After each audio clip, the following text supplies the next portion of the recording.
Sir, আসতে পারি? আসুন, বসুন। বলুন, আপনার সম্বন্ধে কিছু বলুন। স্যার, আমার নাম সমর মন্ডল। আমি নদিয়া জেলার অন্তর্গত ধানতলা থানার দোলাবাড়ি গ্রাম থেকে এসেছি এবং আমি 2018 সালে ম্যাথমেটিক্সে অনার্সে গ্রাজুয়েশন পাশ করি এবং বর্তমানে সরকারি চাকরির প্রস্তুতি নিচ্ছি। আপনার নামের অর্থটা বলুন। স্যার, আমার নামের অর্থ হচ্ছে সংগ্রাম বা যুদ্ধ। আপনার জেলার উল্লেখযোগ্য একটি স্থানের নাম বলুন।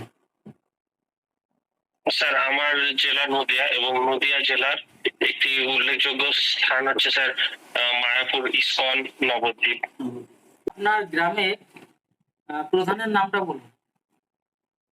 স্যার, আমার গ্রামের প্রধানের নাম শ্রী রাজেশ ভৌমিক। আপনার জেলার পূর্ব দিকে একটি দেশের নাম বলুন।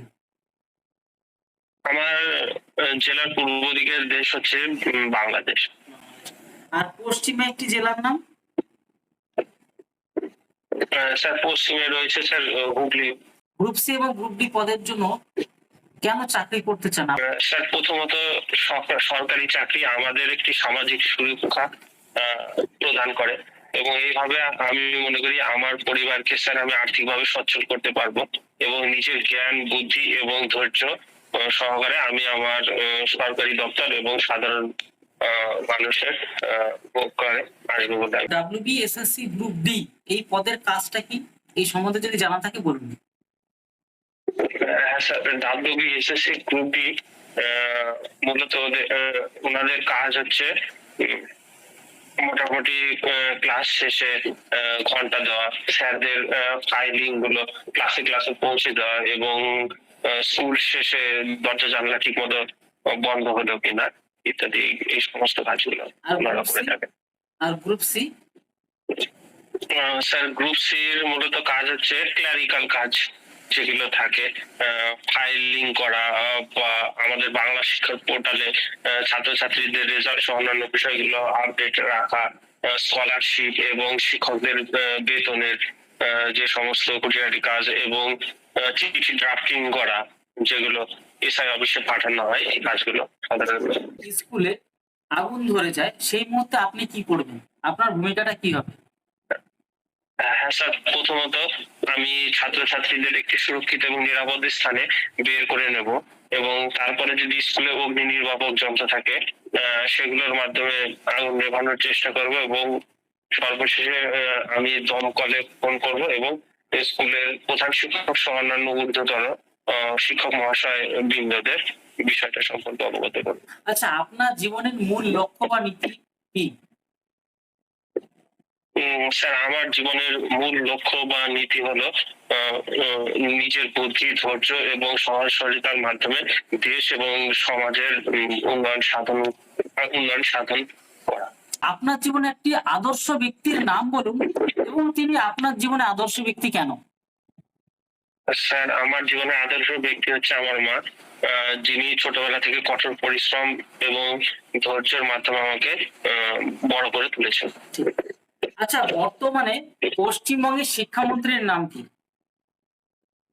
স্যার, বর্তমানে পশ্চিমবঙ্গের হায়ার এডুকেশন মিনিস্টার হচ্ছে শ্রী জগন্নাথ চট্টোপাধ্যায়। আপনি একা একা কাজ করতে ভালোবাসেন না দলগতভাবে কাজ করতে ভালোবাসেন এবং কেন? স্যার, আমি দুভাবে কাজ করতে সমানভাবে সাবলীল এবং যে কাজগুলো স্যার আমি নিজের বুদ্ধি জ্ঞান এবং ধৈর্যের মাধ্যমে করতে পারবো সেগুলো আমি অবশ্যই করব এবং যে কাজগুলো সকলে দলগত ভাবে করার যুক্ত বলে মনে করবো সেগুলো আমি সবাইকে সাথে নিয়ে সেই কাজগুলো সুষ্ঠুভাবে সম্পূর্ণ করার জন্য সক্ষম। আচ্ছা, আপনাকেই কেন আমরা চাকরির জন্য যুক্ত করব? আপনার ব্যক্তিগতভাবে আপনার মতামতটা কি? স্যার, প্রথমত আমি পরিশ্রমী, আমি সমস্ত কাজগুলো নিষ্ঠা সততা এবং আমার জ্ঞানের মাধ্যমে কাজগুলো সম্পূর্ণ করার চেষ্টা করি এবং আমার যদি একটি নেগেটিভ দিক চরিত্রে ধরেন তাহলে কোনো কাজ শেষ না হওয়া অবধি আমি স্থিরভাবে বুঝতে পারি না। আচ্ছা, পশ্চিমবঙ্গের বর্তমান গ্রাম উন্নয়ন মন্ত্রী, এক কথায় যে পঞ্চায়েত মিনিস্টারের নাম কি? পঞ্চায়েতের মিনিস্টারের নাম শ্রী দিলীপ ঘোষ মহাশয়। শিশু শ্রম, যেটা চাইল্ড লেবার, নিয়ে আপনার মতামতটা কি রয়েছে?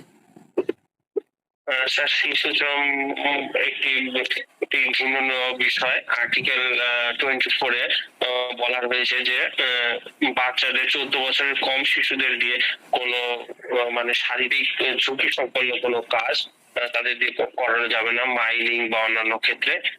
এবং তাদের হালকা কাজ করানো যেতে পারে, অবশ্যই সেটা স্কুল আওয়ারের বাইরে। এবং শিক্ষাকর্মী হিসেবে আমি চাইবো সবসময় স্কুল ছোট বাচ্চাদের স্কুলে আসার ব্যাপারে তাদের আগ্রহ সৃষ্টি করা, এবং তাদের আর্থিক বা অন্যান্য কোনো জায়গায় সমস্যা থাকলে প্রধান শিক্ষক মহাশয়ের সাহায্যে কোনো সরকারি প্রকল্পের আওতায় এনে তাদের স্কুলের মূল স্রোতে ফিরিয়ে আনার সবসময় চেষ্টা করছি। মিড ডে মিল রান্নার সময় আপনার যদি চোখে পড়ে যে মিড ডে মিলের রান্নার যে দ্রব্যগুলো, যেরকম চাল ডাল, যদি উন্নত মানের না হয় অথবা বা একটু খারাপ কোয়ালিটির হয়, যেগুলো আপনি ওই মুহূর্তে বুঝতে পারছেন যে ছাত্রছাত্রীদের অসুবিধা হতে পারে খাওয়ার পরে, তো আপনি ওখানে বর্তমান সিচুয়েশনে কিভাবে নিজেকে মানে ওই বিষয়টা থেকে রুখবেন, ঠিক আছে, আপনার সেখানে সিচুয়েশন বা ভূমিকা কেমন হবে? প্রথমত স্যার, আমার নিজের জ্ঞান এবং বুদ্ধি দিয়ে বিষয়টা চিন্তা ভাবনা করার চেষ্টা করব। যদি কোনো উপায় থাকে সেই বিষয়ে পদক্ষেপ নেব, না হলে স্যার আমার ঊর্ধ্বতন কর্তৃপক্ষ মহাশয়কে বিষয়টা জানাচ্ছি।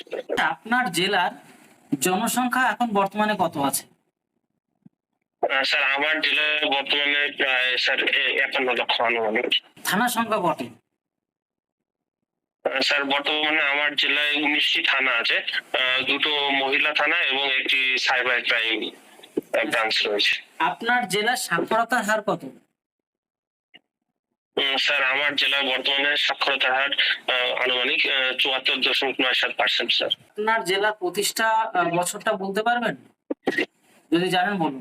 স্যার, আমার জেলা স্যার গঠিত হয় স্বাধীনতার 1947 সালের 3 দিন পর, স্যার 18ই আগস্ট। আপনার জেলার পুরুষ ও মহিলার পার্সেন্টেজটা আপনার কি জানা আছে? জানা থাকলে বলুন। স্যার, আমার এই মুহূর্তে পুরুষ এবং মহিলার আলাদা আলাদা ভাবে মনে পড়ছে না, পরবর্তীতে স্যার আমি জেনে নেওয়ার চেষ্টা করব। আপনি যদি এই কাজটা পেয়ে যান, তো আপনি আপনার দিক থেকে স্কুলকে কিভাবে সামলাবেন? স্যার, প্রথমত আমি যেহেতু ম্যাথমেটিক্স অনার্স করেছি, তো আমার শিক্ষাটাকে এই ক্ষেত্রে আমি মানে অ্যাকাউন্টিং এবং অন্যান্য কাজে সঠিকভাবে নির্ভুলভাবে করার চেষ্টা করব, এবং সমস্ত তথ্য সঠিকভাবে ফাইলিং করে রাখার জন্য নিজের সর্বস্বটুকু দিয়ে স্যার। আপনার ইন্ট্রোটা আরেকবার বলুন না, আপনার সম্বন্ধে। স্যার, আমার নাম শ্রী সমর মন্ডল। আমি নদিয়া জেলার অন্তর্গত ধানতলা থানার দোলাবাড়ি গ্রাম থেকে এসেছি। আমি স্যার 2018 সালে ম্যাথমেটিক্স অনার্সে গ্রাজুয়েশন করেছি এবং বর্তমানে স্যার সরকারি চাকরির প্রস্তুতি নিচ্ছি। ঠিক আছে, ভালো হয়েছে, অনেকটাই ভালো হয়েছে আজকে, ঠিক আছে, আগের দিনের থেকে অনেকটা ভালো হয়েছে। আজকে যা পারফরমেন্স ছিল, আজকে বলাটা ঠিক হয়েছে। যেরকম এর আগের দিন বলেছিলাম তোমাকে হয়তো, যে নিজের নামটা বলবে, ঠিকানাটা বলবে সংক্ষেপে, আর তোমার লাস্ট কোয়ালিফিকেশনটাই অনলি বলবে। লাস্ট কোয়ালিফিকেশন, তিন নাম্বার, বর্তমানে তুমি কি করছো যদি হালকার মধ্যে বলতে পারো বলবে, আর তুমি কি করতে চাইছো, এই 5টা পয়েন্ট, আর কিচ্ছু প্রয়োজন নেই, ঠিক আছে।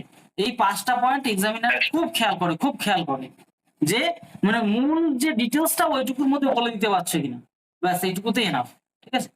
পারফরমেন্স দারুণ হচ্ছে। আর কিছু বলার আছে কি? হ্যাঁ স্যার, কত হতে পারে স্যার? আজকে আমি বেশি করে বলবো না, ঠিক আছে, তোমার এই 10-এর মধ্যে, ঠিক আছে, ভালো থাকবে। হ্যাঁ স্যার।